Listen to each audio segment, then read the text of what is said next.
the impala up in the tree, and I'm pretty sure she's interested in going back up there. So it could be wonderful to watch her as she goes up this tree.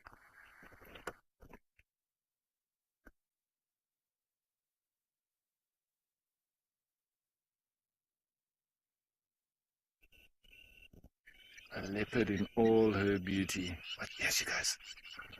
There she is. It's a shame she's just blocked by that branch. Beautiful.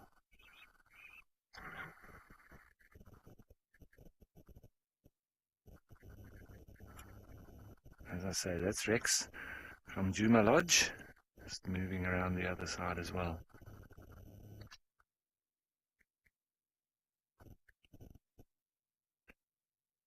There she is. Wow. Wonderful. Xidulu, you have just made my day.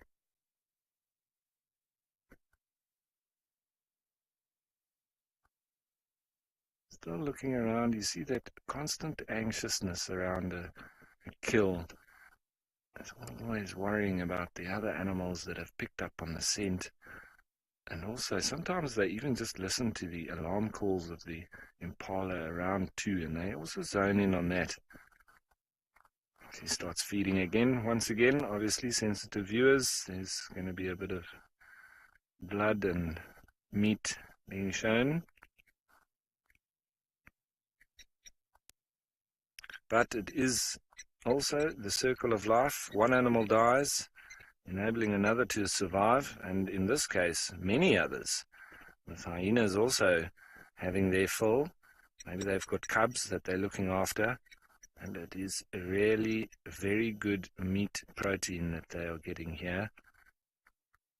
And on one side also, a bit of natural selection, and a very silly impala ram that was probably fighting to establish dominance with another male. He wasn't clever enough to keep one eye looking over his shoulder, getting taken out by a predator. Needs to be a bit more streetwise. But it's also an important function that the males are doing at this time, so it all interlinks. And it's fascinating to watch these trials and tribulations of life and death out in the African bush. If we listen carefully, you might be able to hear the crunches as she bites in there. Get a real feel for the feeding on a carcass. It's not for everybody, but it is very powerful.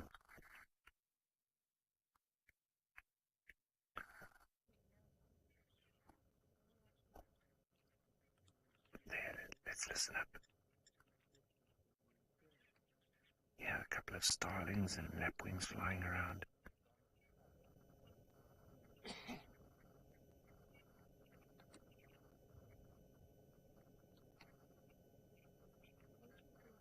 Not too much crunching at the moment. Also just the pulling out of all that sinew, and I think she's trying to get into that neck area where there'll still be quite a bit of soft meat. They're using that carnassial shear, slicing through the meat. Joshua, thanks for your question. She'll probably keep it up here until she's finished with it, which could be in the next, sort of day or so.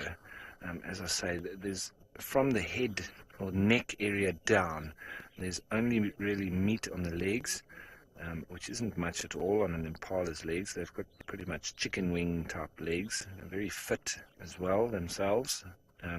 So where she's feeding on now is where the bulk of the meat remains.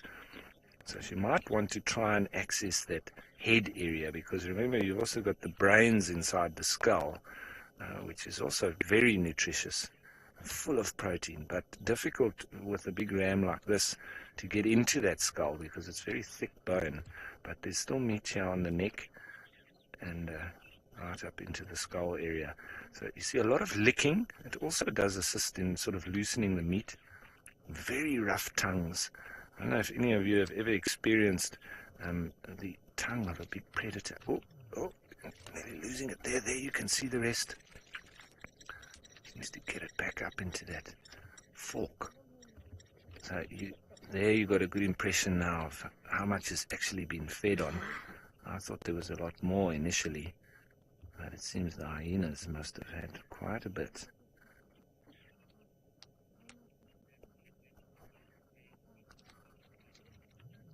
So everyone, this is very exciting, but it's going to remain as such for a while. But in the meantime, James has got some very exciting mammals to show you.